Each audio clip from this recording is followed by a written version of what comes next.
Ouviu e o meu íntimo se comoveu. A sua voz tremeram os meus lábios. Entrou a podridão nos meus ossos, e os joelhos me vacilaram. Pois em silêncio devo esperar o dia da angústia que virá contra o povo que nos acomete. Ainda que a figueira não floresça, nem haja fruto na vide, o produto da oliveira minta, e os campos não produzam mantimento. As ovelhas sejam arrebatadas do aprisco, e nos currais não haja gado. Todavia eu me alegro no Senhor, exulto no Deus da minha salvação. O Senhor Deus é a minha fortaleza, e faz os meus pés como os da corça, e me faz andar altaneiramente. Querido, preste bastante atenção. O que você faria se soubesse que a sua igreja, o seu país, estão numa imensa desordem, num grande caos de violência, de maldade, injustiça, e Deus te revelasse que as coisas iriam piorar muito? O que você faria nesse contexto de caos? Caos na sua igreja, caos em todo o seu país. E Deus te dissesse que, ao invés das situações melhorarem, tudo iria piorar muito. O que você faria se soubesse que uma incomparável máquina de guerra e morte já barbarizou e devastou o Rio de Janeiro, São Paulo e Belo Horizonte, e está vindo em direção a Montes Claros? O que você faria se soubesse que a sua cidade e a sua família serão esmagados e você será morto, talvez de modo vagaroso e cruel? Qual seria a sua reação? Nessas circunstâncias, você continuaria confiando em Deus e obedecendo a Deus? E mais, nessas circunstâncias, você continuaria se alegrando em Deus e o louvando o Senhor nesse contexto tão desastroso? Talvez você diga: não, pastor, eu não faria isso. Eu não faria porque é impossível ao ser humano. Mas, querido, Abacuque era pecador como nós. E foi exatamente isso que ele fez. Foi exatamente isso que o profeta Abacuque fez. Deus tinha dito ao profeta que depois de arrasar várias nações, o exército babilônico finalmente chegaria a Judá. E chegou. E a coisa não foi nada bonita. O genocídio, a destruição de tudo, de milhares e milhares e milhares de pessoas, em questão de 2, 3 dias. Apesar de tudo isso, qual foi a reação final de Abacuque? Ela está descrita nesse texto que nós acabamos de ler. Querido, preste atenção. Essa passagem que acabamos de ler, esses versos finais de Abacuque, são uma descrição não somente do cristianismo, mas uma descrição do que é a essência, a alma, o coração, o cérebro do cristianismo. Os versos finais de Abacuque não estão falando somente do que é cristianismo. Eles estão falando do que é a essência, o que é a alma, o cérebro, o coração do cristianismo. Por volta de 1730, um homem de Deus chamado Henri Scougal escreveu um livro com o título A Vida de Deus na Alma do Homem. O objetivo de Scougal era mostrar o que é o verdadeiro cristianismo, o que é a genuína vida espiritual. E ele diz assim, escute aí: o cristianismo verdadeiro é uma união da alma com Deus, uma real participação na natureza divina, a própria imagem de Deus gravada na alma. É isso que ele está dizendo que é cristianismo. A união da alma do ser humano com Deus, a própria imagem de Deus gravada na alma. E ele continua: não sei melhor maneira de expressar o que é cristianismo do que descrevendo-o como uma vida divina. Uma vida divina. Assim pode ser chamada, não somente quanto à sua fonte e origem, tendo Deus como seu autor, e sendo operada nas almas dos homens pelo poder do seu Espírito Santo, mas também quanto à sua natureza, sendo um retrato das perfeições divinas, a imagem do Todo-Poderoso brilhando na alma do homem. É isso que é cristianismo. A imagem do Todo-Poderoso brilhando na alma do homem.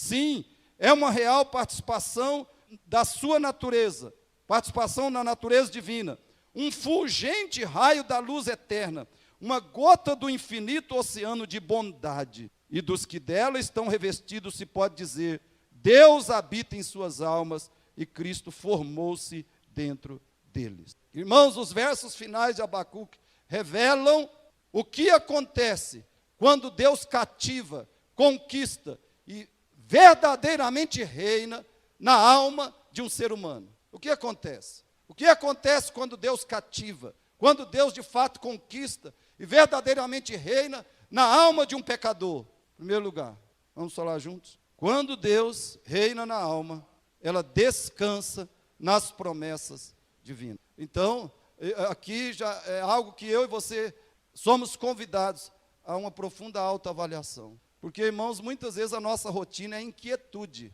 Nossa rotina é inquietude, é ansiedade, é estresse interior. Mas nós declaramos que Cristo é nosso Senhor e Salvador. Nós declaramos que estamos em união com Cristo e em comunhão com Deus. Olha o verso 16, parte B. Ele diz, ouviu, todo o verso 16, ouviu e o meu íntimo se comoveu, a sua voz tremeram os meus lábios, entrou a podridão nos meus ossos e os joelhos me vacilaram. Porém, olha o contraste, pois em silêncio devo esperar o dia da angústia que virá contra o povo que nos acomete. Pois em silêncio devo esperar. Creio que a BKJ, Bíblia King James, traduz melhor esse versículo, essa parte. Ela diz assim, assim que eu ouvi tudo isso, as minhas entranhas se comoveram, meus lábios tremeram, meus ossos desfaleceram, minhas pernas vacilaram. Mas aí ele diz algo impressionante, inesperado. Portanto, aguardarei em tranquilo silêncio. Aguardarei em tranquilo silêncio. Sabe o que ele quer dizer aqui? Aguardarei em profunda quietude no meu ser, profunda quietude na minha alma, o dia da tribulação que virá sobre o povo que nos oprime.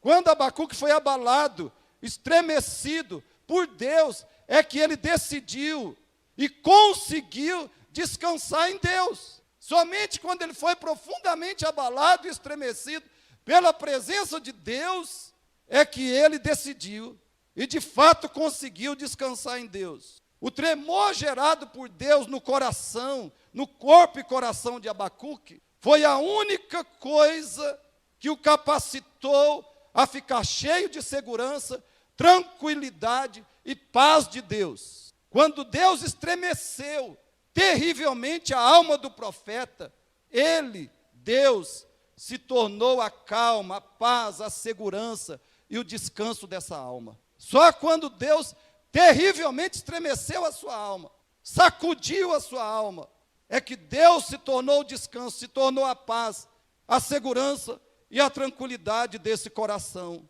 Será que isso não é isso que está faltando a mim e talvez a você? Não é isso que está nos faltando para desfrutarmos do descanso e da paz de Deus? Queridos, quando um cristão, escute bem, quando um cristão é ansioso, angustiado, cheio de medos, dúvidas, depressões, é porque ele está precisando de um profundo tremor, um profundo terremoto de Deus na sua alma, no seu coração. Você tem sido assim? Você tem sido uma pessoa ansiosa, angustiada, cheia de dúvidas, de medos, de depressões? Saiba, você está precisando de um profundo terremoto, um profundo tremor da presença, da manifestação de Deus no seu coração. Você não está precisando essencialmente de psicólogo, você não está precisando essencialmente de psiquiatra. O que você está precisando é de um profundo temor, um profundo terremoto de Deus no seu coração, na sua alma. Você está precisando de um encontro profundo com Deus, de uma experiência profunda com Deus. É disso que nós estamos precisando. E agora eu vou dizer algo que eu espero que não seja entendido como uma crítica ou uma condenação às pessoas que sofrem desses problemas. E se você discordar de mim, eu espero que você me apresente provas.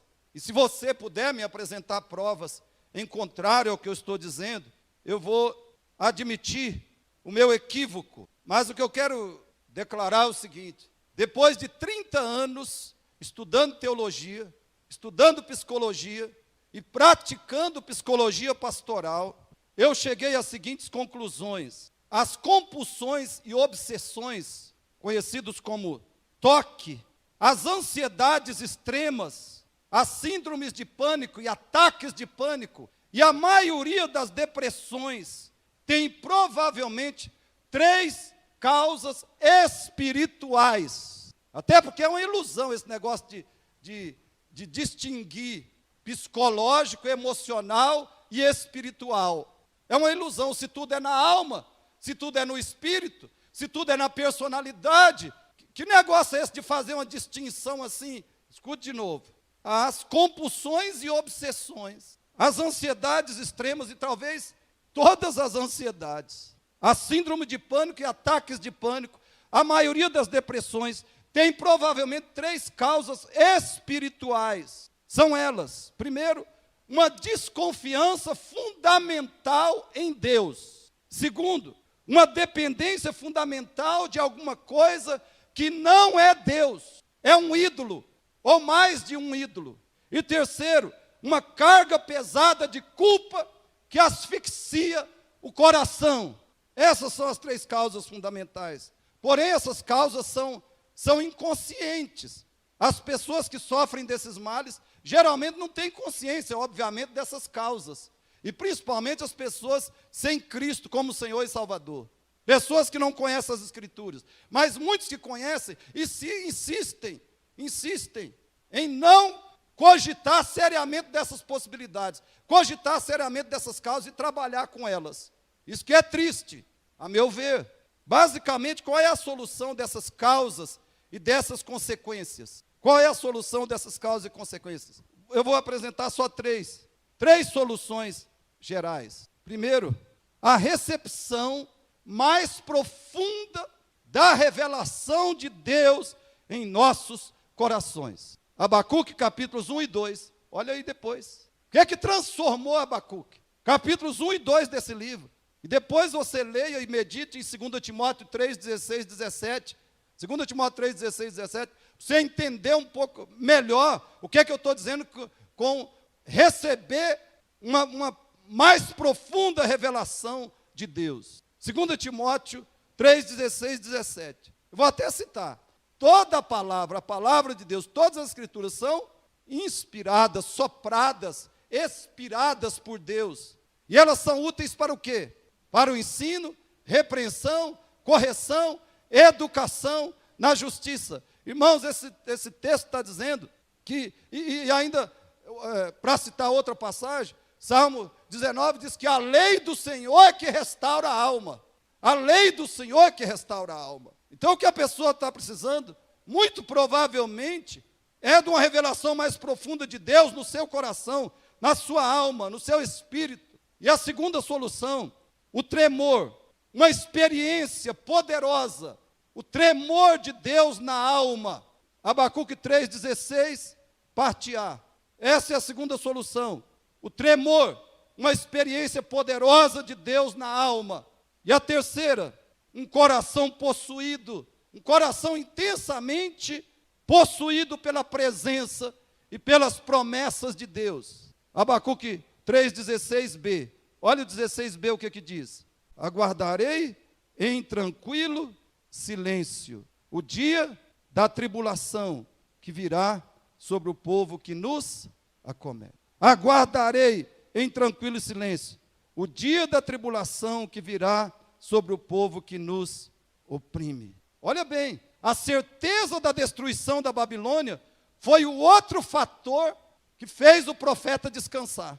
Deus tinha prometido a ele que a Babilônia finalmente seria destruída. Ela iria destruir, ela iria esmagar Israel, Judá, mas ela receberia a ira, o juízo, a justiça de Deus. E Abacuque está dizendo que foi essa promessa de Deus, especificamente essa promessa que o fez descansar. Irmãos, a Bíblia está cheia de promessas de que Deus destruirá os nossos destruidores físicos e espirituais. Deus destruirá todos os nossos destruidores físicos e espirituais. E se nós estamos em Cristo, nós sabemos que nós já somos e seremos mais do que vencedores. Mais do que vencedores. Então a pergunta é: por que estamos ansiosos? Por que estamos deprimidos? Por que estamos aflitos, apavorados? A pergunta é essa. Por que não vivemos, como diz Pedro, cheios de alegria indizível e cheia de glória? E Pedro fala disso para os cristãos que estavam em imensa tribulação, intensa tribulação. Nenhum de nós aqui jamais experimentou, nem chegou perto de viver, de sofrer o que os leitores de Pedro estavam sofrendo. No entanto, o apóstolo Pedro diz que eles estavam com alegria, vivendo com alegria indizível e cheia de glória. Por que nós vivemos diferente? Falta o domínio de Deus em nossa alma. Falta o domínio de Deus. O reino dele em nossa alma. Esse domínio divino, queridos, esse domínio divino precisa se tornar a nossa maior realidade, a nossa maior e melhor experiência nesse mundo.